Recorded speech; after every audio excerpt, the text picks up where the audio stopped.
Hello everybody, it's Gail here from Ornamentology again. Today I thought I'd talk to you about the story of this little dog teapot. Now, it's not particularly valuable, I don't think. It's not made by anybody in particular, I don't imagine. Well, it might be Crown Derby actually, and it's got a number 37 on the bottom. Oh, it might be more valuable than I think. But anyway, here it is in all its glory. This is its lid, look. I've never brewed a cup of tea in it ever, and neither did my late mother. My late mother liked this teapot. She's kind of, and I've had it. It's been there all of my life. She used to have in our front parlour, which we never sat in other than Christmas and Easter, which was bizarre really. I don't know why it was like that, but it was. She insisted that my late father, that her husband, my father, built her a pelmet, a wooden pelmet, to go over the top of the curtains, as they did in the 1960s. And she put all her accoutrements up there, and this dog went up there, and this dog was never used as a teapot ever, but what it was the savings fund for Christmas.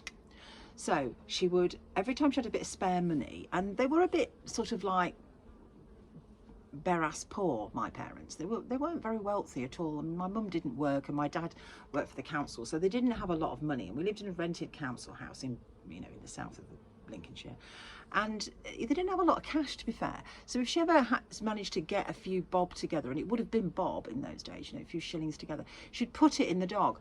And it wasn't the dinners in the dog in our house, it was, oh, you're in the dog house, it was that the savings were in the dog. And she would kind of occasionally take out the change and roll it up for a note, you know, a 10 bob note, or a pound, or a pound note, or, you know, the old money, pre-decimalisation.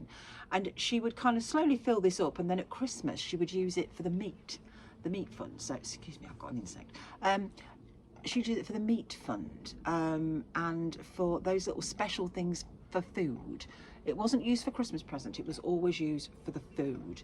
But it's kind of kooky really. It's a little kind of terrier thing, I think. I don't really know much about dogs.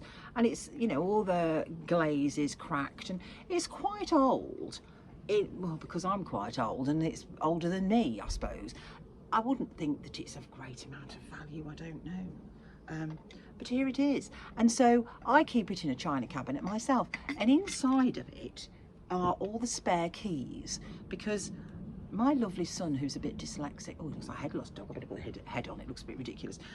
So all the spare keys are in there. So, you know, for the bike lock and the spare front and back door key and all of that, spare car keys and all of that nonsense, all live in here, so we all know where they are. And now you all know where they are, so, you know, perhaps that wasn't a very security conscious thing to say, was it? I don't know. But all of those random things that you think you might lose go in here. But there we have it. So the tale of the dog never had a name, never was given a name. It was just the Christmas food fund receptacle, because my mother seemed to have tins for everything. She'd have another one in the pantry that she kept for the gas and the electric bill. Well, actually it was coal. It was coal, gas and electric actually in those days.